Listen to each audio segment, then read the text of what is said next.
Okay, a very good evening, class. Today we are going to start our new chapter, permutation and combination. Permutation and combination नाम से ही पता चलता है कि permutation and combination का मतलब होता है कि selection and arrangement. बेसिक मतलब यही होता है इसका, जिसमें permutation का मतलब selection and arrangement होता है एंड combination का स्पेसिफिक मतलब होता है selection. ठीक है, चैप्टर में हम आगे बात करेंगे बाकी कई सारे टॉपिक्स का, लेकिन चैप्टर स्टार्ट हो उसके पहले अपन कुछ बेसिक चीज़ों के बारे में पढ़ेंगे। कुछ बेसिक प्रिंसिपल्स होती हैं, कुछ बेसिक टर्मिनोलॉजीज़ हैं, जैसे फैक्टोरियल क्या होता है, प्रिंसिपल्स क्या होती हैं मल्टीप्लिकेशन एंड एडिशन की, इसके बारे में बात करेंगे। उसके बाद जाके हम परम्यूटेशन की बात करेंगे, फिर सेलेक्टिव परम्यूटेशन की बात करेंगे, सर्कुलर परम्यूटेशन की बात करेंगे एंड देन फिर हम आफ्टर ऑल कॉम्बिनेशन की बात करेंगे। ठीक है, तो अभी अपन स्टार्ट करते हैं fundamental principle of multiplication. Okay, ये अपना फंडामेंटल प्रिंसिपल ऑफ मल्टीप्लिकेशन। कहने का मतलब है, अगर मान लो आपके पास दो इवेंट्स हैं, एक इवेंट ए है एंड दूसरा event B. Okay, event A के होने के जो वेज हैं वो एम वेज में हो सकता है एंड जो इवेंट बी है वो एन वेज में हो सकता है। ठीक है, अब अगर आपसे बोला जाए कि नंबर ऑफ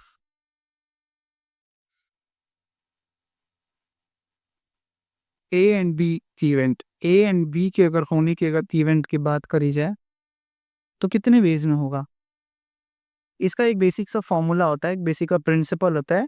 ये एम क्रॉस एन वेज में होता है। कितने वेज में? एम क्रॉस एन वेज में। कहने का मतलब अगर एक इवेंट ए एम वेज में हो रहा है, एक इवेंट बी एन वेज में हो रहा है, तो ए एंड बी, ये ध्यान रखना वर्डिंग का, एंड ए और बी के होने की जो वेज होते हैं वो क्या होते हैं? एम क्रॉस एन वेज में होते हैं। एक बेसिक सा प्रिंसिपल अगर हम एक छोटा सा एग्जांपल देखें, मान लो कि एक पर्सन है, ठीक है, तो मैंने पर्सन ले लिया पी।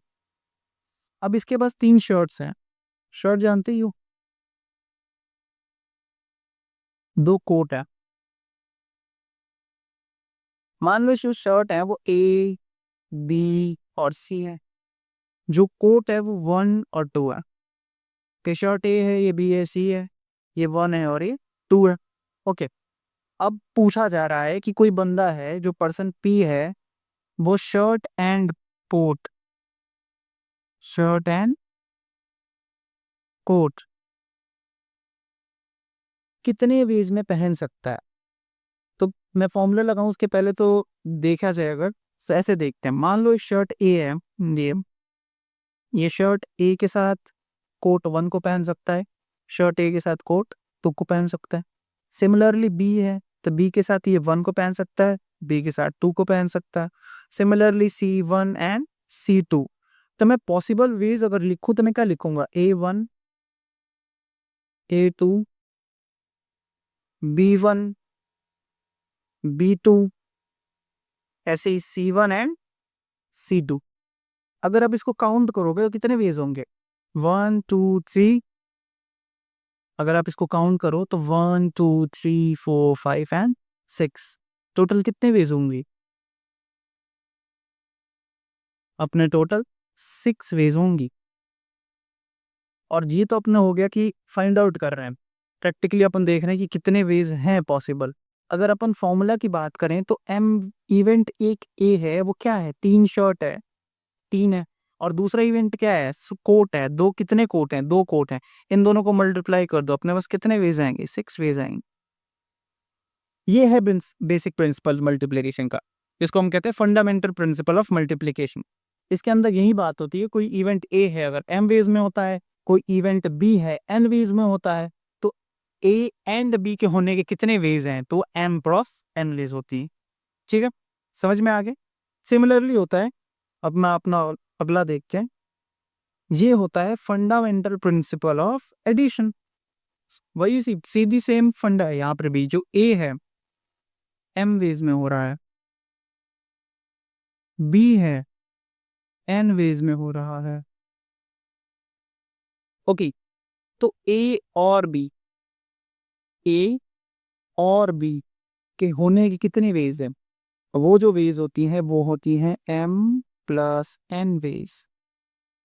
यहाँ पे जो वेज होती हैं वो हो जाती हैं ऐड। अपन क्या करते हैं, यहाँ पे जो वेज होती हैं वो हो जाती हैं ऐड।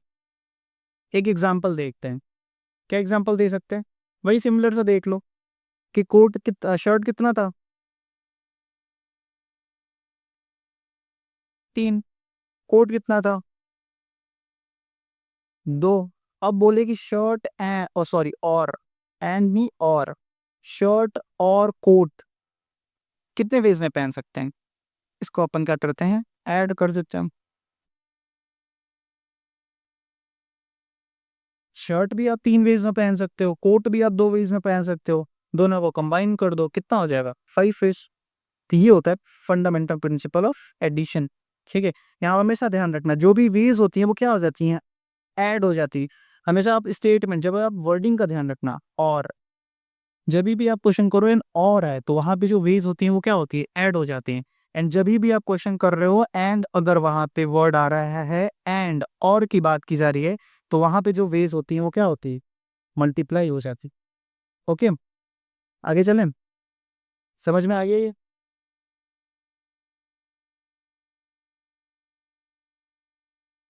ठीक है, अब अपन आगे की बात करते हैं। फैक्टोरियल। परम्यूटेशन में जो भी नंबर्स की हम काउंटिंग करते हैं, जो वैल्यूएशन करते हैं, वो हमेशा फैक्टोरियल में होता है। फैक्टोरियल होता क्या है, फैक्टोरियल को सबसे बात हम इस तरह से रिप्रेजेंट कर सकते हैं, एन फैक्टोरियल, और इस तरह से भी लिखा जाता है। ये इसका बेसिक रिप्रेजेंटेशन है कि फैक्टोरियल कैसे रिप्रेजेंट होता है। जो फैक्टोरियल होता है वो हमेशा क्या होता है, जो एन फैक्टोरियल की वैल्यू होती है तो इस तरह से डिफाइन होती है, number of multiplication of whole numbers. जो भी अपने होल हमेशा जो फैक्टोरियल होता है वो पॉजिटिव होता है। कहने का मतलब जीरो और उससे ग्रेटर की वैल्यू देखी जाती है। हमेशा ये क्या होता है, जीरो से एन या फिर इन्फिनिटी बोल लो की तरफ टेंड करती है। नेगेटिव फैक्टोरियल कभी भी कैलकुलेट नहीं होता, हमेशा ये पॉजिटिव होता है, इसलिए इसको हम होल फैक्टोरियल भी कहते हैं। ठीक है, ये इतनी इंपॉर्टेंट बात है नहीं, बट ये ध्यान रखना, इट इज ऑलवेज पॉजिटिव, ये कभी नेगेटिव नहीं होता। ओके, तो जो भी एन फैक्टोरियल की वैल्यू अपन कैलकुलेट करते हैं, तो एन क्या हो सकता है, एन कुछ भी हो सकता है, N could be 1, N could be 0। तो एन फैक्टोरियल की वैल्यू होती है, मल्टीप्लीकेशन में अगर देखें तो 1.2, डॉट मतलब multiplication, we know that, .3 up to n-1 into N, ये होता है इसका एन फैक्टोरियल की वैल्यू। ठीक है, जैसे अगर आपको एग्जांपल दूं मैं, एन फैक्टोरियल का बेसिक मतलब अगर आप समझोगे ना, तो जो फर्स्ट एन नेचुरल नंबर्स होती हैं उन्हीं का मल्टीप्लिकेशन होता है, first N natural numbers.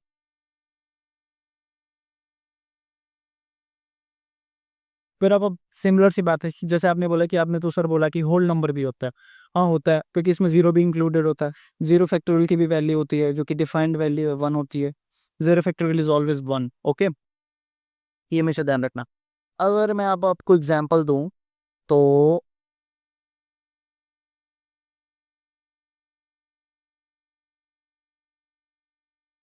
Just a second.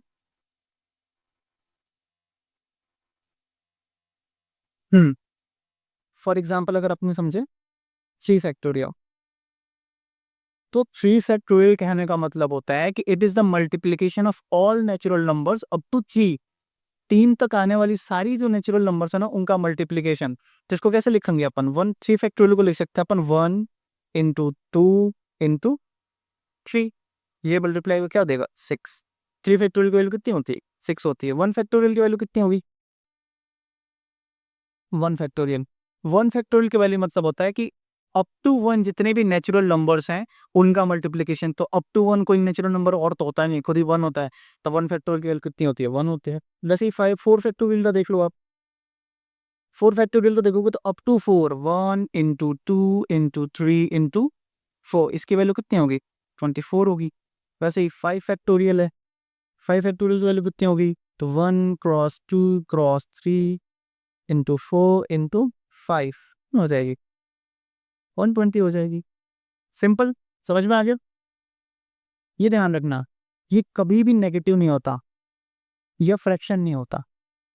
क्या नहीं होता, नेवर नेगेटिव और फ्रैक्शनल। इसकी वैल्यू कभी भी नेगेटिव नहीं होती और कभी भी फ्रैक्शनल नहीं होती, ठीक है। हमेशा ये होल या फिर नेचुरल नंबर की फॉर्म में एग्जिस्ट करते हैं, ठीक है। ये तो बेसिक बात होगी अपनी फैक्टोरियल की। हमने पहले देखा आया फंडामेंटल प्रिंसिपल ऑफ एडिशन, इसकी बात कर ली हमने कि m प्लस n बेस में होता है।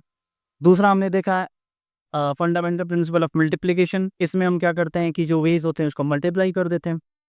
उसके बाद हमने पढ़ा किसके बारे में, फैक्टोरियल के बारे में।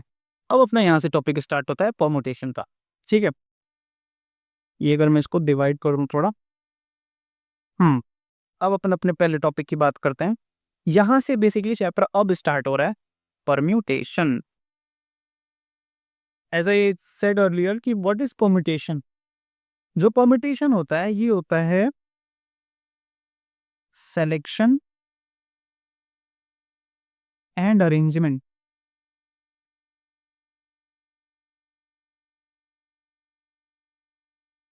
Of different object. कई सारे डिफरेंट ऑब्जेक्ट्स का सिलेक्शन, उनका सिलेक्शन करना, उनको अरेंज करना, ये जो होता है उसको हम कहते हैं परम्यूटेशन। ओके, समझ में आ रही। जैसे कि बोल दे कि 3 डिजिट नंबर बताओ, 3 डिजिट का कोई नंबर फॉर्म करो 4 डिजिट से, दे दे 1 2 3 4, बोल दे कि 3 डिजिट का नंबर बनाना है। इससे कोई एक नंबर बनाना जिसमें 3 डिजिट हो और आपके ये 4 डिजिट दे रखी है। अब जो यहाँ पे आप जो सिलेक्शन करोगे, जो अरेंजमेंट करोगे, वो किस में आता है, वो परम्यूटेशन में आता है। यहाँ पे थोड़ा सा एक बेसिक सा आपको डिफरेंस बता दूं कॉम्बिनेशन के साथ।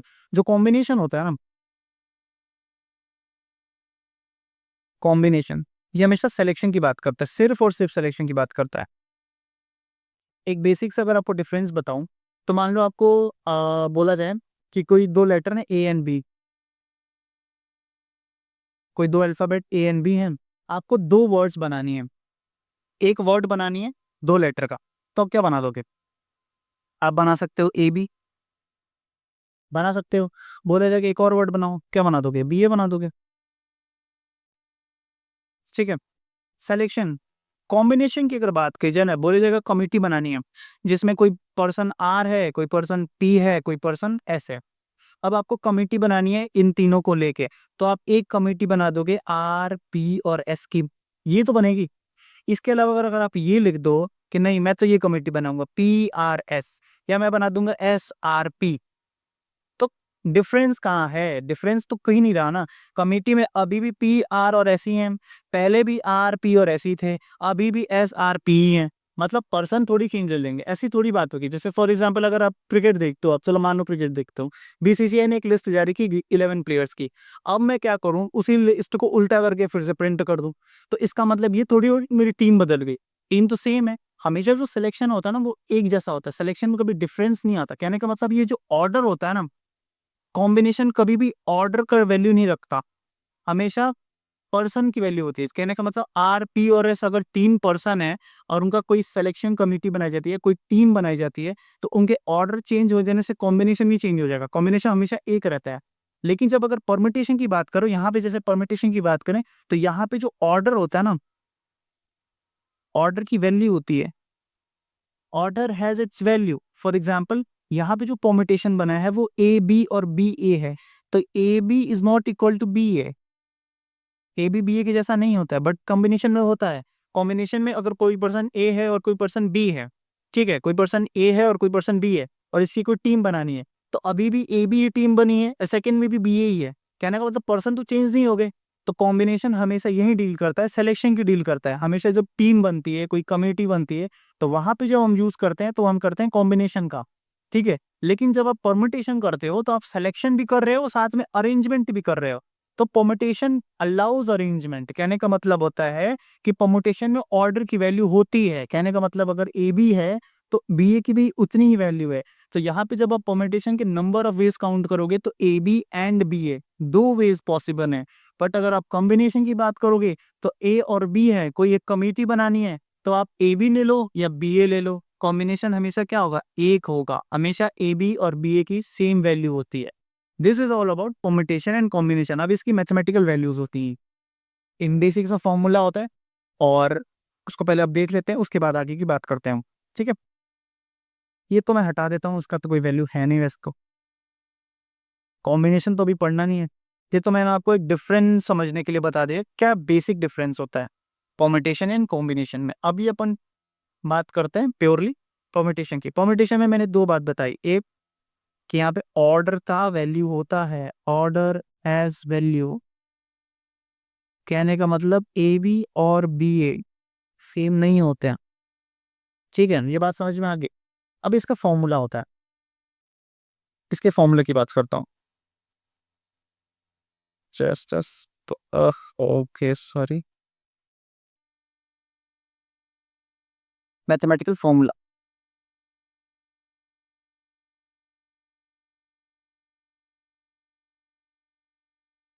मान लो कोई इवेंट एन है, टोटल इवेंट अगर मान लो ये टोटल वेज है एन, ठीक है, और एक इसमें से अपने को आर वेज को फाइंड आउट करना है। टोटल वेज कितने हैं किसी भी काम को करने का, एन है, और आपको आर वेज में अब इसको बताना है। इसके लिए जो परमुटेशन होता है उसका फॉर्मूला होता है, बेसिक फॉर्मूला होता है एन पी आर। इसको इस तरह से लिखते हैं, इसका फॉर्मूला आता है N factorial upon N minus are factorial. ये बेसिक सा फॉर्मूला है, जिसमें एन क्या होता है, टोटल वेज,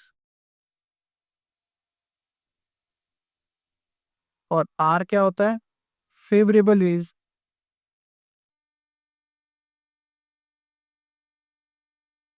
ठीक है, जैसे वही बात यहाँ पे भी जैसे मैंने समझाया कि टोटल कितने डिजिट पॉसिबल हैं, कितने दे रखे हैं, 4, बनानी कितनी है, 3। तो यहाँ पे बेसिक सा फॉर्मूला क्या लग जाएगा, 4p3। टोटल कितने हैं, 4, इसमें सिलेक्शन कितना करना है, 3 का, 4p3 का सिलेक्शन होगा, इसी का अरेंजमेंट होगा। ठीक है, समझ गए आप ये। अब थोड़े से बेसिक क्वेश्चन कराता हूँ आपको मैं। ओके,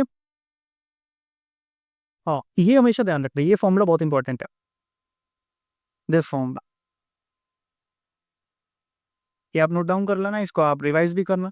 हालांकि बहुत बेसिक सा फॉर्मूला है, याद ही हो जाएगा। एनपीआर की value N factorial upon N minus are factorial. अभी अब जब न्यूमेरिकली हम देखेंगे तो और अच्छे से आप याद कर लोगे। Now moving to the next topic. यहाँ पे अपन यहाँ पे थोड़ा सा क्वेश्चन प्रैक्टिस करके देखते हैं। ओके, हम्म,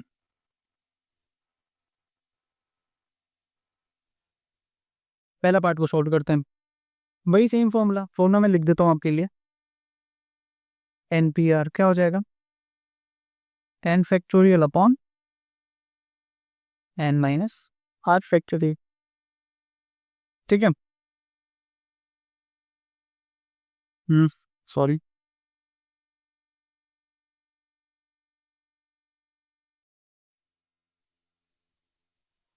ये अपना फॉर्मूला है, यही स्टैंडर्ड फॉर्मूला है, यही यूज भी होगा।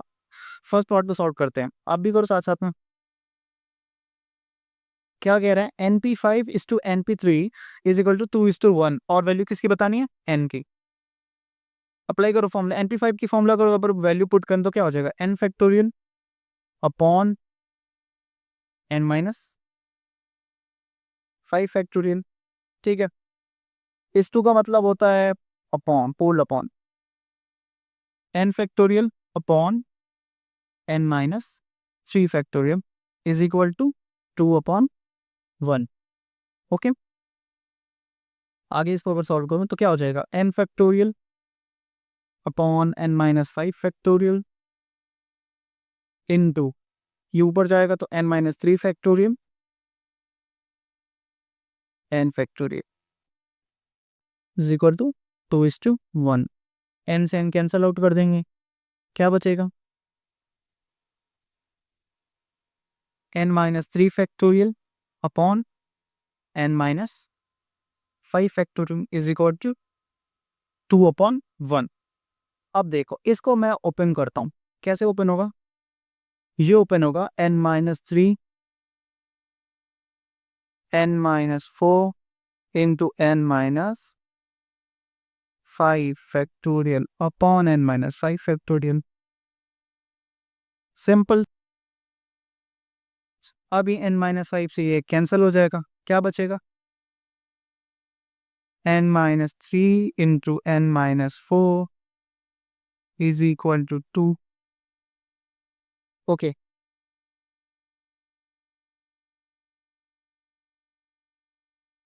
ठीक है। तो n minus 3 into n minus 4 is equal to 2। अब बेसिकली आप तो या तो उसको सॉल्व करो पूरा, या फिर आप अगर देखोगे तो n की वैल्यू 5 पे सेटिस्फाई करेगा ये। हाँ, अब आपको अगर सॉल्व करना, ये तो हालांकि सॉल्व कर लोगे, बेसिक अपना इक्वेशन है, इसमें कोई बात नहीं।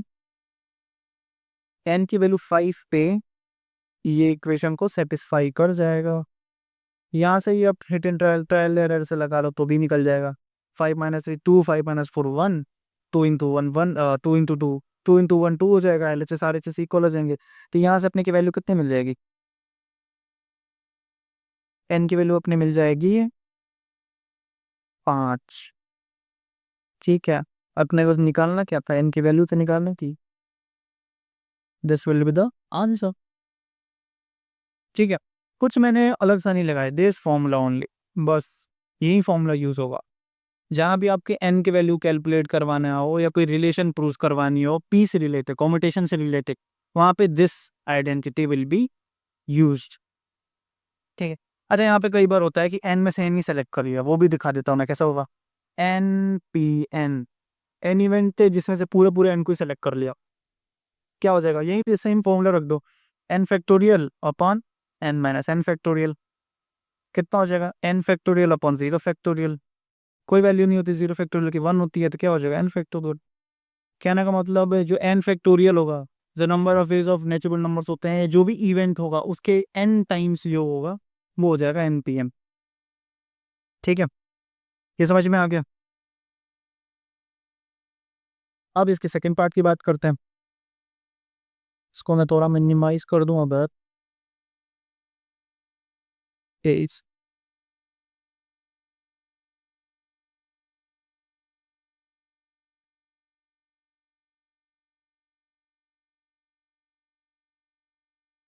अब इसके सेकंड पार्ट की हम बात करते हैं। सेकंड पार्ट क्या कह रहा है, 2 times of 5p3 is equal to np4। बहुत सिंपल सा है, सॉल्व करते हैं। 2 times of 5p3 is equal to np4, solve करो, वैल्यू डालो 5 फैक्टोरियल अपॉन 5 माइनस 3 फैक्टोरियल, तो मतलब कितना हो जाएगा 2 फैक्टोरियल। सिमिलर यहाँ पे सॉल्व करो, n फैक्टोरियल क्या हो जाएगा, n माइनस 4 फैक्टोरियल। ठीक है, अब इसको सॉल्व करो, 2 इंटू 5 फैक्टोरियल ऊपर है, 2 फैक्टोरियल से लिख के, और अपन क्या कर सकते हैं, 3 इंटू 4 इंटू 5, इस फॉर्म में भी तो लिख सकते हैं, अपॉन 2 फैक्टोरियल, ये क्या हो जाएगा, n factorial upon n minus r factorial. Cancel out कर दो 2 से 2, ऐसे क्या बन जाएगा ये, 5 4 जा 20, 60 120 is equal to n factorial on n minus r fact. n factorial किस फॉर्म में तोड़ सकते हैं अपन, n minus 1, n minus 2, n minus 3, n minus 4 upon n minus 4 factorial. Cancel out कर दो इसको, क्या बचेगा, n minus 1, n minus 2, n minus 3 is equal to 120। Basic ही आइडेंटिटी है, इसको सॉल्व कर दो, n की वैल्यू आ जाएगी आपको पास। ओके, सॉल्यूट फॉर, अब ये आप कुछ करना n एन के वैल्यूज को सॉल्व कर दो भी, आपको एन की वैल्यू मिल जाएगी। ओके, ऐसे ही आते हैं क्वेश्चन। ये बेसिक आपको पूछ सकता है, या कई बार ऐसे क्वेश्चन तो आपको कॉम्पिटिटिव एग्जाम में भी देखने को मिल जाता है। ऐसे एक रिलेशन दे देगा, बोलेगा एन की वैल्यू कैलकुलेट करो। ठीक है, समझ में आ गया आइडेंटिटी के फॉर्मूला, याद रखना ये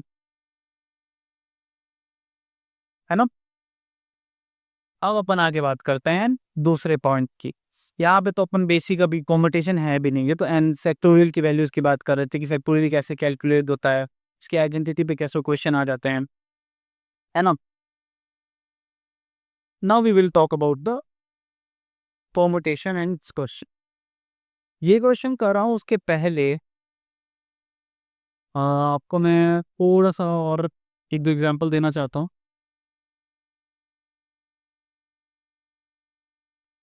जैसे कि अगर मैं देखूं, सिलेक्ट एक, चलो यहीं पे बता दे रहा हूँ, अभी इसको बाद में सॉल्व करेंगे, उसके पहले एक दो एग्जांपल देख लेते हैं आप। जैसे एक बार क्वेश्चन दे दे कि आउट ऑफ 1 2 3 4 एंड 5 इनसे यूज करते हुए नंबर ऑफ 3 डिजिट नंबर, 3 अंकों की संख्या 3 डिजिट नंबर के कितने नंबर बन सकते हैं, कितने 3 डिजिट के नंबर्स बन सकते हैं यूजिंग दीज नंबर्स 1 2 3 एंड 5। इसके दो वेज होते हैं। एक तो फॉर्मूला होता है, टोटल कितना है, एन कितना है 5, कितने की बनानी है, आर कितना है 3। सिंपल सा फॉर्मूला है, N P R, value put कर दो 3, sorry what is it, 5p3, solve कर दोगे 5 factorial upon 2 factorial cancel out हो जाएगा, क्या बचेगा 3 × 4 × 5, सॉल्व होके क्या आएगा 60। ठीक है, ऐसे भी सॉल्व कर सकते हैं बेसिकली बोर्ड वगैरह में या अपने एग्जाम वगैरह में, ऐसे करते हैं। और दूसरा एक और वे होता है बॉक्स वे, ऐसे अपन बॉक्स के फॉर्म में भी इसको हम समझ सकते हैं। जैसे कि मैं अगर बताऊं आपको वो कैसे होता है, तो वो हो जाएगा आपका लाइक दिस, मतलब इतना बॉक्स बनाया अगर दिस, ओके। अपने को कितने डिजिट का नंबर चाहिए, 3 डिजिट का, इसी फॉर्मेट में होगा वो नंबर, उसका यूनिट प्लेस होगी, उसकी टेंस होगी, उसकी हंड्रेड होगी, यही तो होगा। ये 3 डिजिट का एक कोई नंबर का फॉर्मेट कि इसी फॉर्म में बनेगा।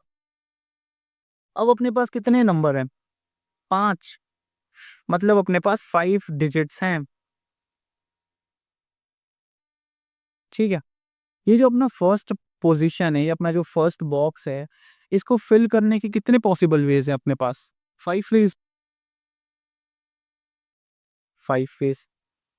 अब जब भी क्वेश्चन में लिखा ना हो कि रिपीटिशन इज अलाउड, तब तक आपको मान के चलना है कि डिजिट का रिपीटेशन नहीं हो रहा है। कहने का मतलब अगर एक बार डिजिट यूटिलाइज होगी तो अब वो ऑब्सलीट है, वो उसकी कोई वैल्यू नहीं है, अब आप उसको भूल जाओ, एक छोड़ दो। कहने का मतलब यहाँ पे मैंने अगर एक कोई वैल्यू डिजिट ले ली, 1 2 3 4 5 इनसे कोई भी एक अगर मैंने ले ले, तो अब वो यहाँ पे फिक्स्ड होगी। अब मेरे पास इस सेकंड बॉक्स को फिल करने के लिए एक कम है, कितना है 4 है। अब मैं इसको कितने वेज में फिल कर सकता हूँ, 4 वेज में फिल कर सकता हूँ। सिमिलरली अब मेरे 2 डिजिट्स खत्म होंगे, 5 थी 2 खत्म होगी, कितनी बचेगी, 3 बचेगी। मैंने स्टार्टिंग में आपको बताया था क्या, फंडामेंटल प्रिंसिपल ऑफ मल्टीप्लिकेशन, जिसमें एंड की जब भी बात आए तो क्या हो जाते हैं, वेज क्या हो जाती हैं, मल्टीप्लाई हो जाती हैं। सिमिलरली यहाँ पे भी हो जाएगा सेम। जब यहाँ पे एंड की बात है तो ये 5 वेज, ये कितने and 4 ways and 3 ways, multiply कर दो सेम 60 आंसर आएगा इससे भी। ठीक है, समझ में आ गया। आगे बढ़े, चलो आगे बढ़ते हैं। मैं आपको ये वर्ड वाला कराऊं, वर्ड वाला करेंगे उसके पहले ना आपको मैं दूसरा वाला क्वेश्चन कराता हूँ जिसमें अपने डिजिटली बात करते हैं। इरेज कर दूं इसको, सबकी रेस कर देता हूँ।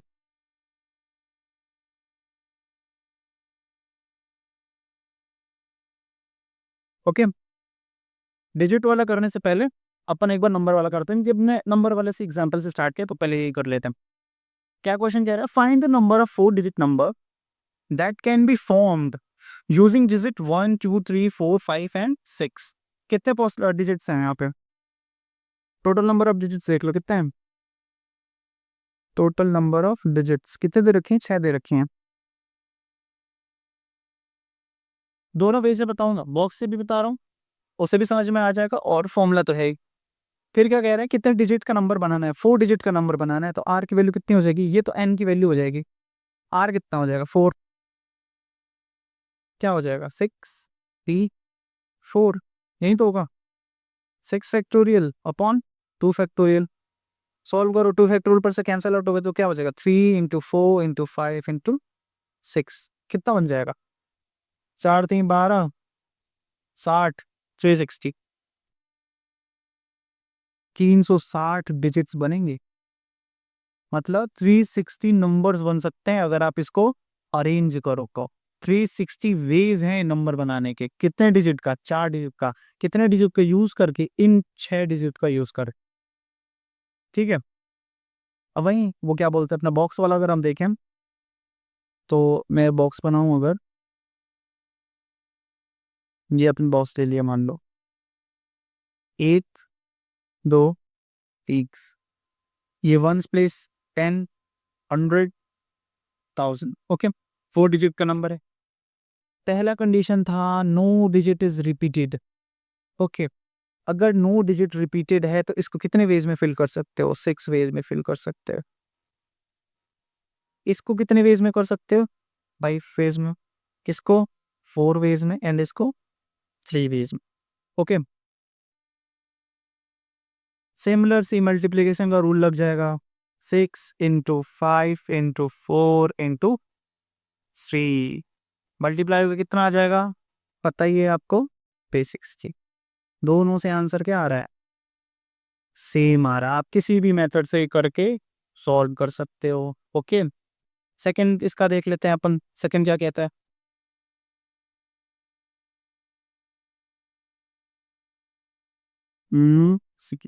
पक्का को साइड में कर देता हूँ। अब इसका सेकंड पार्ट देखिए। अब ये कह रहा है डिजिट इज रिपीटेड, कहने का मतलब रिपीटिशन अलाउड है। जब रिपीटिशन अलाउड होता है ना, फॉर्मूला का तो फिर सीन ही नहीं है। बेसिक सा ये लगाओ अब तो। 1 2 3, यहाँ भी कितने वेज में बढ़ जाएगा? 6 वे में। ये भी कितने वेज में भरेगा? 6 वे में। अब मैं 6 कैसे ले ले रहा हूँ? क्योंकि अब रिपीटिशन अलाउड है, कहने का मतलब जो यहाँ पे डिजिट यूज हो रहा है ना इस प्लेस पे, वही डिजिट यहाँ पे भी यूज हो सकता है। तो अभी भी मेरे पास 6 वेज थे, तो अभी भी मेरे पास 6 वेज ही हैं। कहने का मतलब मेरे जो 6 डिजिट्स थे, ये जो 6 डिजिट्स हैं, ये अभी भी अवेलेबल है सेकंड प्लेस लेने के लिए भी। इसलिए यहाँ पे सिमिलर हो जाएगा। इसलिए ये भी 6 वेज में पॉसिबल है, ये भी 6 वेज में पॉसिबल है। 6 × 6 × 6 × 6 कितना आ जाएगा? 6 6 36, 6 216, 216 × 6 तो 6 12, 1296। कितने वेज में? 1296। मल्टीप्लाई एक बार चेक करना, हालांकि इतना ही होगा। 1296 वेज में है ये पॉसिबल। ओके, समझ गए? हाँ, ये तो हो गया अपने डिजिट का अरेंजमेंट, कि आप डिजिट्स को अरेंज करके नंबर कैसे बनाते हैं। अब अपनी बात करेंगे वर्ड्स का। मैं वहाँ पे वर्ड वाले क्वेश्चन कराने से पहले आपको थोड़ा सा एक्सप्लेन कर देता हूँ। लाइक वर्ड दे दिया है कोई, हम्म, कोई वर्ड है रोज। ठीक है, अपन ऐसे एग्जांपल लेते हैं, रोज। आप बोले कि कितने वेज कितने number of words,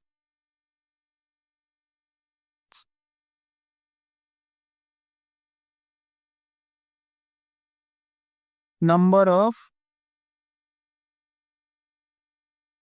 words that can be made by these letter. Rose के लेटर का यूज करके आप कितने नंबर ऑफ वर्ड्स बना सकते हैं। ठीक है, सबसे बेसिकली आप पहले काउंट करो कि इसमें लेटर कितने हैं, नंबर ऑफ लेटर्स कितने हैं, तो 4 लेटर्स हैं। कितने लेटर्स हैं?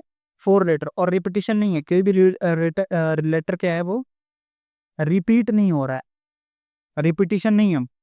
ठीक है, तो जब 4 लेटर्स हैं तो आप उसको कितने वेज में अरेंज कर सकते हो? 4 फैक्टोरियल वेज में कितना बनेगा? 1 2 3 इंटू 4, 24 वर्ड्स आर पॉसिबल। समझ में आ रहा है? वर्ड ले लिया मैंने जयपुर, JAIPUR, जयपुर। कितने वर्ड्स हैं? 3 6, 6 फैक्टोरियल, 6 फैक्टोरियल वर्ड्स बन सकते हैं इससे। कितना वैल्यू आ जाएगा? मल्टीप्लाई करके दिखा देता हूँ मैं आपको। ऐसे 720 होता है, मल्टीप्लाई करेंगे 1 इंटू 3 इंटू 3 4 5 इंटू 6, याद हो जाएगा। जैसे 5 फैक्टोरियल की वैल्यू 120 होती है, 4 फैक्टोरियल की वैल्यू 24 होती है, आपको फिर कैलकुलेशन थोड़ी ईजी हो जाती है। अब 5 फैक्टोरियल की वैल्यू जब 120 होती है तो 120 इंटू 6 कितना होगा? 720 होगा। तो 720 वर्ड्स आर पॉसिबल। ठीक है, ये हो गया अपने लेटर का। ऐसे लेटर से भी हम अपने वर्ड्स को बना सकते हैं। बात तब आती है थोड़ी इंटरेस्टिंग जब आप रिपीटिशन करते हो। ठीक है, रिपीटिशन आप जब करोगे, जब वर्ड्स में अपने रिपीटिशन देखने को मिलता है, उसका थोड़ा सा हम्म, अगर मैं अभी बताऊं आपको, जैसे अपन एग्जांपल से समझते हैं, जैसे वर्ड है आधार। आधार कार्ड सबका ही होता है। आधार, कितने लेटर्स हैं? काउंट करो, ऐसे रैंडम काउंट करो। 1 2 3 4 5 एंड 6, कितने लेटर्स हैं? 6 लेटर। कितने वेज पॉसिबल है फिर? 6 फैक्टोरियल वेज पॉसिबल है। अब आप देखो कि रिपीटिशन कितनी होती है, कौन कौन सा लेटर रिपीट हो रहा है और कितनी बार हो रहा है। एक ही लेटर रिपीट हो रहा है, ए कितनी बार हो रहा है? 3 बार हो रहा है। इसको डिवाइड कर देते हैं अपन 3 से, 3 फैक्टोरियल से। ठीक है, सॉल्व करोगे इसको तो कितना आ जाएगा? 6 फैक्टोरियल की वैल्यू तो 720 होती है, 3 फैक्टोरियल की वैल्यू 6 होती है। इसको सॉल्व करोगे तो 120 वर्ड्स बनेंगे। हमेशा ध्यान रखना, जितना ज्यादा रिपीटिशन होगा, नंबर ऑफ वर्ड्स उतने कम होते जाएंगे। ठीक है, आपने एग्जाम्पल पढ़े होंगे, मिसिसिपी। मिसिसिपी जो है उससे जब आप अगर आप बनाओगे, वर्ड्स और कम हो जाएंगे। क्यों? क्योंकि रिपीटिशन ज्यादा हो रहा है वर्ड्स का। ठीक है, अपन मैथमेटिक्स पढ़ रहे हैं। मैथमेटिक्स हालांकि बहुत बड़ा वर्ड है, मल्टीप्लिकेशन बहुत ज्यादा हो जाएगा। अगर आप मैथमेटिक्स भी पढ़ोगे तो अराउंड 11 लेटर्स होती हैं मैथमेटिक्स में। MATHEMATICS, करीब करीब 11 लेटर्स हैं। तो 11 फैक्टोरियल तो ये हो गया। अब देखो रिपीट कितनी हो रही है, तो अपने टी हो रहा है 2 बार, एम हो रहा है 2 बार, और वैसे ही और क्या हो रहा है? एम हो रहा है, टी हो रहा है और ए हो रहा है। इसको आप सॉल्व कर दोगे तो इतने वर्ड्स आ जाएंगे कि मैथमेटिक्स के लेटर को अरेंज करने पे इतने वर्ड्स पॉसिबल है बनाना। ठीक है, समझ गए? अब उस क्वेश्चन की बात करते हैं, अब उस क्वेश्चन को सॉल्व करते हैं। जी रहा, how many words can be form using the word Delhi? Delhi word का लेटर यूज करना है अपने को, और अपने को क्या बनाना है? ये 6 कंडीशन दे रखी है, एक उसकी बात करते हैं। दिल्ली है, कितने लेटर्स हैं दिल्ली में? 5 लेटर्स हैं, 5 letters. Okay, all the letters are taken, all the letters are taken, 5 factorial हो जाएगा, रिपीटिशन है नहीं। वही समझाया था, 5 फैक्टोरियल वेज में हो जाएगा। दिल्ली में कितने लेटर्स हैं? 5 हैं, तो 5 लेटर्स को आप कितने वे में अरेंज कर सकते हो? 5 फैक्टोरियल वेज में। कितने वर्ड्स पॉसिबल है? 5 फैक्टोरियल वर्ड्स पॉसिबल है, कितना हो जाएगा? 120 हो जाएगा, 120। सेकंड क्या कह रहा है? Any 3 letters are taken, any 3। कितने हैं? 5 हैं पहले से ही। कितने कह रहे हैं सेलेक्ट करने को? 3 कह रहा है, तो 5p3, 5 factorial upon 2 factorial, 2 factorial 2 factorial cancel out होगा, 3 इंटू 4 इंटू 5 कितना हो जाएगा? 60। सेम जो बॉक्स वाला अगर मैं बताऊं आपको, तो ये लो, 3 बनाना है। पहले को कितने वे में फिल कर सकते हैं? 5। रिपीटेशन अलाउड नहीं है, हमेशा ध्यान रखो, जब तक बोला ना जाए कि repetition is allowed, repetition is not allowed. अब इसको कितने वे में कर सकते हो? 4। इसको कितने में कर सकते हो? 3। वही हो जाएगा 5 इंटू 4 इंटू 3, कितना आ जाएगा? 60। समझ में आ गया? अब अपने बात करते हैं थर्ड। दो तो बहुत इजी है, तो पहली बार करा देते हैं मैंने। अब आता है थोड़ा सा अलग सा ही, इसको समझना। ये क्या कह रहा है? The word starts with D. अब यहाँ पे कंडीशन है, क्या कंडीशन है? The word starts with D. Word है कितना? 5 ही तो है, 5 लेटर है, तो 5 ही वर्ड बन सकता है। First, second, third and fourth. 1 2 3 4 5, ये 5 बॉक्सेस मैंने बना लिए। अब यहाँ पे कंडीशन कह रही है कि जो लेटर है ना, जो भी वर्ड आप बना रहे हो 5 लेटर को यूज करके दिल्ली के, उसमें जो पहला लेटर है वो डी है। तो कहने का मतलब है जो जो वे पहला बॉक्स है, इसको फिल करने की कितने वेज पॉसिबल है? कितने होंगे? 5 होंगे? नहीं, अब 1 होगा। क्यों? क्योंकि ये फिक्स्ड कह रहा है कि डी एक ही है। आपके जो लेटर है ना, अगर मान लो डी 2 रहता, तो इसको फिल करने के 2 वेज हो जाते अपने। ठीक है, अभी अपने एक डी है, तो अभी इसको कितने वेज में फिल कर सकते हो? एक वे में फिल कर सकते हो। ठीक है, अब अपने कितने बॉक्सेस हैं? 4 बॉक्सेस हैं। लेटर कितने हैं? 4 है। ई एल एच आई, डी तो फिक्स्ड हो गया, बचा गया ई एल एच एन आई। यहाँ पे तो डी है, ये तो फिक्स्ड है। इसको आप एक ही वे में पॉसिबल है डी को फिल कर सकते हो। यहाँ पे अब इसको कितने वे में पॉसिबल है? इसको कितने कर सकते हैं? 4 वे में। ठीक है, अब अपने इसको कितने कर सकते हैं? 3 वे में, इसको 2 वे में, और इसको 1 वे में। मल्टीप्लाई कर दो, क्या आ जाएगा? 1 इंटू 4 इंटू 3 इंटू 2 इंटू 1, कितना होगा? 4 3 12 2 24। 24 वर्ड्स आर पॉसिबल। एक कंडीशन लगती है, कहाँ आ गए? 60 से 24 वर्ड्स। कंडीशन जब भी लगती हैं या रिपीटेशन जब भी होता है, तो नंबर ऑफ वर्ड्स की जो occurrence है वो कम हो जाता है। यहाँ तक आगे समझ में? इसको थोड़ा मैं छोटा कर दे रहा हूँ, ठीक है।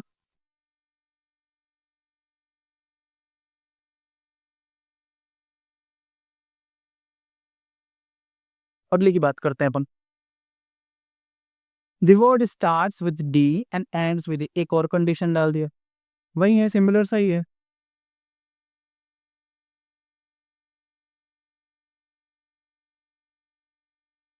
The word starts with D and ends with I. यहाँ पे डी फिक्स्ड है, आई फिक्स्ड है। कितने वे में फिल कर सकते हैं? एक। कितने वे में फिल कर सकते हैं? एक। बच क्या गया? ई एल एच। अब इसी को अरेंज कर पाओगे आप, कितने वेज में अरेंज कर पाओगे? इसको कितने वेज में फिल कर सकते हो? 3 वेज में। इसको कितने वेज में? 2 वेज में। इसको कितने वेज में? 1 वेज में। क्या हो जाएगा? 1 इंटू 3 इंटू 2 इंटू 1 इंटू 1, कितना आ जाएगा वैल्यू? 6। 6 words are possible. जब डी एन आई को फिक्स कर दोगे तो आप 6 वर्ड्स बना सकते हो।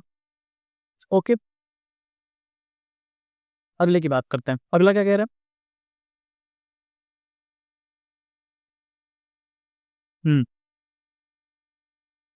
both the vowels occur together। both the vowels occur together। पहले तो लेटर लिख लो, क्या letter? B E L H and I. अब अपन कह रहा है ये कि दोनों वॉवेल्स को एक साथ लेना है। कितने वॉवेल्स हैं इसमें? 2 हैं। कौन कौन से? ई आई। ठीक है, इसको साथ में ले लिया। इसके अलावा क्या बच गया? डी बच गया, एल बच गया, एच बच गया। जब भी वॉवेल्स को साथ में लेने को बोले ना, take it as a unit. इसको एक मान लो, इसको एक मान लो बस। ये एक वर्ड है, एक लेटर है। ठीक है, इसके अलावा ये सेकेंड लेटर है, ये थर्ड लेटर है एंड फोर्थ लेटर। अब इसको आप कितने वेज में अरेंज कर सकते हो? 4 फैक्टोरियल वेज में कर सकते हो। हाँ जी, कर सकते हैं। साथ साथ में अब बात करते हैं सेलेक्टेड वर्ड की। ई आई भी तो खुद में भी तो अरेंज हो सकते हैं। आई ई भी तो हो सकता है ना। इसको कितने वेज में अरेंज कर सकते हो? वॉवेल्स को एक साथ 2 फैक्टोरियल वेज में। इसको मल्टीप्लाई करो, कितना आ जाएगा? 4 फैक्टोरियल का वैल्यू कितनी होती है? 2, सॉरी 24, एंड 2 फैक्टोरियल की वैल्यू 2। मल्टीप्लाई करो, कितना आ जाएगा? 48 वर्ड्स आर पॉसिबल। हमेशा जब vowels occur together, consonant occurs together की जब बात की जाए, हालांकि वोवेल्स का याद है, कॉन्सोनेंट बहुत ज्यादा हैं, वोवेल्स ही 5 हैं, उन्हीं का आता है जनरली। तो इनको क्या करते हैं? Take it as a unit, इनको कंबाइन करके एक एज वन यूनिट लो, क्योंकि अभी कहाँ भी अरेंज होंगे ना एक साथ ही आएंगे। इसको अगर लिखोगे तो DLHEI आएगा, DEILH आ जाएगा। तो ये जहां भी जाएगा ना एज अ यूनिट ही जाएगा, एक साथ ही जाएगा, अरेंज अलग अलग नहीं होके जाएगा। इसलिए अपन इसको क्या करते हैं कि एक ही ले लेते हैं और उसके अलावा जितने लेटर्स है उसको अलग अलग काउंट करते हैं।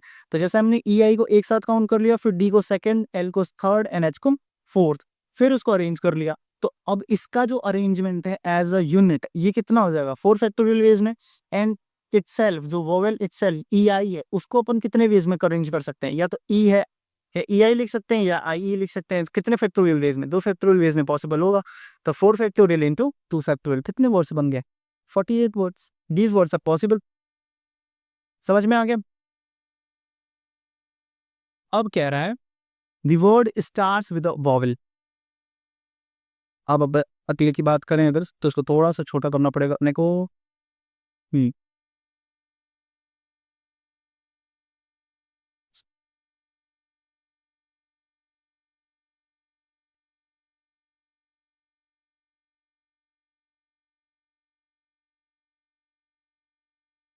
जस्ट अ सेकंड,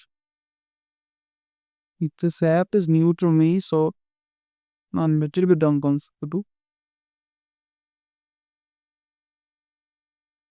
समझ गया ना आप एक बार तो। चलो अब लोग बात करते हैं।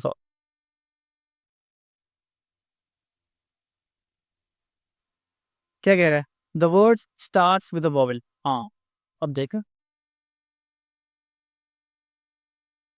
Word start with a vowel होगा तो भाई 5 लेटर का वर्ड बनेगा, 1 2 3 एंड 4। ठीक है, अब इसको फिल करने के कितने वेज हैं बताओ। ये जो अपना फर्स्ट बॉक्स है, अपने लेटर क्या थे, अपना लेटर था लैली, BELHNI। ओके, कितने वॉवेल्स हैं इसमें, एक वॉवेल ई है, एक वॉवेल आई है। क्वेश्चन कह रहा है कि the word starts with the vowel, कहने का मतलब है जो फर्स्ट प्लेस है, ये जो फर्स्ट स्टार्टिंग वर्ड लेटर का जो स्टार्टिंग वर्ड है, सॉरी जो वर्ड का जो स्टार्टिंग लेटर है, वो अपन कितने वेज में फिल कर सकते हैं। अपने पास 2 वॉवेल है तो उसको अपन 2 वेज में फिल कर सकते हैं। ठीक है, बचे कितने लेटर। अब आप एट अ टाइम तो एक ही यूज करोगे ना, एट अ टाइम तो आप एक यूज करोगे, इसके वेज तो 2 होंगे। आप इसको 2 फैक्टोरियल वेज में कर सकते हो, सॉरी, हाँ आप इसको 2 फैक्टोरियल वेज में तो कर सकते हो, बट एट टाइम ऐसा तो है नहीं कि ई भी आ जाएगा और आई भी आ जाएगा, नहीं ना। आप इसको कितने वर्ड में कर सकते हो, 2 फैक्टोरियल वेज में तो कर सकते हो। इसके बाद अब आपने एक वर्ड यहाँ पे एक लेटर यूज कर लिया, अब आपके पास कितने लेटर बचे हैं, 4 लेटर बचे हैं ना। उनको आप कितने वेज में करोगे। Just a second.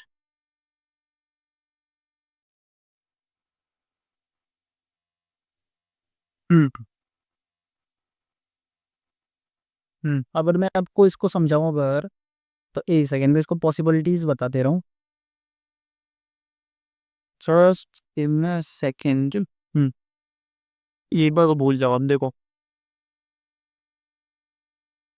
इसका मैं एक और बना, इसका एक तो फॉर्मूला से भी कर सकते हैं। एक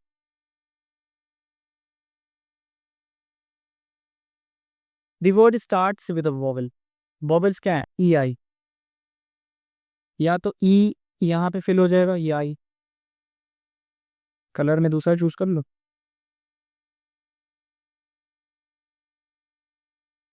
हम्म की आई है, फिर आई की, यही तो पॉसिबिलिटी है। तो अपने 2 लेटर तो पहले ही अब ऑक्यूपाइड है, बचे कितने लेटर, 4। 4 कैसे बचे, 3 बचे, 2 तो पहले 5 थे, 2 तो ऑक्यूपाइड है। अब अपनी इसको कितने वेज में कर सकते हैं, बच क्या लेटर गया, D बचा, L बचा और H बचा। अब इसको 3 वेज में कर सकते हैं। इसको कितने वेज में, 2 वेज में। इसको कितने वेज में, A वेज में। कहने के कितने वेज पॉसिबल है, 6 वेज पॉसिबल हैं। सिमिलर बात यहाँ पे भी, इसको भी 3, इसको भी 2, इसको भी, इसको तो एक वे में पॉसिबल है ना, ऐसा नहीं है कि आप इसको दो नहीं, दो ले लोगे, नहीं, ये अभी भी एक ही है, या तो ई यहाँ पे आ जाएगा या तो यहाँ पे आ जाएगा। वही मैं समझा रहा था, एक जब मैंने सिंगल बॉक्स बनाया था तो वही मैं ही कह रहा था, जो फर्स्ट जो बॉक्स है ये 2 फैक्टोरियल वेज में पॉसिबल है। वो 2 फैक्टोरियल वेज क्या होता है, या तो ई आ जाएगा या तो आई आ जाएगा, ठीक है, या फिर आई आ जाएगा फिर ई आ जाएगा, यही पॉसिबिलिटीज हैं दोनों की। तो ये भी एक वे में, ये भी एक वे में, ये भी वन वे में, ये भी वन, इसको मल्टीप्लाई करोगे तो ये भी कितना आ जाएगा 6, टोटल कितना हो जाएगा 12। ये बात समझ में आ गई। इसको अगर फॉर्मूला से देखें तो फॉर्मूला से देखोगे तो क्या हो जाएगा, अगर अब the word starts with a vowel, word की जो स्टार्टिंग हो रही है वो वोवेल से हो रही है, कहने का मतलब ये दो अपन जो फिक्स्ड प्लेस है यहाँ पे, तो क्या आने आने हैं, वोवेल आने हैं। तो वोवेल को कितने वेज में अरेंज कर पाओगे आप, 2 फैक्टोरियल वेज में, क्रॉस। अब कितने लेटर बचे, 3 लेटर बच गया, चूज कितने करने हैं, कितने प्लेसेस को फिल करना है, 3 को फिल करना है, 3p3 क्या आ जाएगा, 2 factorial into 3 factorial upon 0 factorial. 0 factorial की वैल्यू 1 होती है, तो 2 फैक्टोरियल इंटू 3 फैक्टोरियल, 2 फैक्टोरियल मतलब 2, 3 फैक्टोरियल मतलब 6 में वर्ड हो जाएंगे 12 वर्ड्स। यहाँ से भी 12 आ रहा है। आगे बात समझ में, आपके जो भी डाउट्स हो वो बताना आप, अगर आपको ये समझ में आया हो तो ओके। बाकी जो भी अपना अगला टॉपिक होगा हम आगे कंटिन्यू रखेंगे। ये आपने समझ लिया होगा। अगर आपको मैं क्विक रिवीजन दे दूं तो क्या क्या पढ़ा हमने, पहले हमने बात की बेसिक प्रिंसिपल्स की, 2 principle, multiplication and addition. Multiplication में क्या करना होता है, कोई इवेंट ए है m वेज में, कोई इवेंट बी है n वेज में, तो a एंड b की प्रोबेबिलिटी क्या होगी, या सॉरी प्रोबेबिलिटी का नाम गलत होगा, a एंड b के होने के कितने वेज पॉसिबल हैं, m into n ways possible है, ठीक है। फंडामेंटल प्रिंसिपल ऑफ एडिशन क्या कहता है, a और b, a या b, या हिंदी का वर्ड है और इंग्लिश, ए और बी के होने की प्रोबेबिलिटी क्या होगी, वेज कितने पॉसिबल होंगे, m plus n ways possible होंगी, ठीक है। वैसे ही फिर मैंने आपको फैक्टोरियल के बारे में बताया कि फैक्टोरियल क्या होता है, तो it is the multiplication of n natural numbers up to n natural numbers. कहने का मतलब अगर 3 फैक्टोरियल कह रहा है तो अप टू 3 जो नेचुरल नंबर्स होंगे उनका मल्टीप्लिकेशन को रिप्रेजेंट करता है फैक्टोरियल। तो n फैक्टोरियल की मैंने क्या वैल्यू बताई थी, 1.2.3 dot dot dot n minus 1 into n, this will be n not factorial, into n, ये होता है फैक्टोरियल। मैंने बताया तो कि फैक्टोरियल क्या होता है, कभी भी नेगेटिव नहीं हो सकते, कभी भी फ्रैक्शनल नहीं हो सकते, हमेशा होल होते हैं। तो फिर नेचुरल नंबर की बात कैसे करते हैं हम, क्योंकि जीरो फैक्टोरियल अपने में खुद में डिफाइन होता है, जीरो फैक्टोरियल की वैल्यू हमेशा क्या होती है, 1 होती है। यहाँ पे मैंने बताया था, ये सॉल्व करके आप भी खुद भी कर सकते हो। फिर मैंने आपको परम्यूटेशन के बारे में बताई थी कि परम्यूटेशन क्या होता है, सिलेक्शन एंड अरेंजमेंट होता है ऑब्जेक्ट्स का, ठीक है। आपको एक बेसिक सा फॉर्मूला बताया था, क्या होता है फॉर्मूला, एनपीआर। एनपीआर की वैल्यू कितनी होती है, N factorial upon N minus are factorial. मैंने बताया था कि परम्यूटेशन क्या होता है, परम्यूटेशन की अपनी वैल्यू होती है, परम्यूटेशन की ऑर्डर की, परम्यूटेशन हमेशा ऑर्डर को वैल्यू देता है जबकि कॉम्बिनेशन नहीं देता है, ठीक है। फिर अपनी कुछ बेसिक क्वेश्चंस कर रहे थे, यहाँ पे हमने एन की वैल्यू कैलकुलेट की थी, यहाँ पे मैंने ये फॉर्मूला बताया था आपको, ये फॉर्मूला यूज होता है, एनपीआर का एक ही बेसिक सा फॉर्मूला यही यूज होता है हमेशा, ओके। ये बताने से पहले मैंने आपको लेटर्स के बारे में बताया था, ये रोज है, यहाँ पर रिपीटिशन होता है, जब रिपीटिशन होता है तो जितने बार रिपीटिशन हो रहा है, जितने वर्ड्स का हो रहा है उतने से अपन क्या करते हैं, डिवाइड कर देते हैं। फिर अपन ने नंबर्स के बारे में अरेंजमेंट देखा था, जब रिपीटिशन हो रहा हो, जब रिपीटिशन नहीं हो रहा हो, तो ये हमने बात की थी। आपको मैं आगे के टॉपिक्स अभी और कवर करेंगे, ठीक है। आपने अभी जितना ये अपने मैंने आज पढ़ा है उतना आप रिवाइज करो, और बाकी आप जो भी बेसिक क्वेश्चन है वो उसकी प्रैक्टिस करो, और अपन अगले टॉपिक में मिलते हैं फिर, ठीक है। Thank you.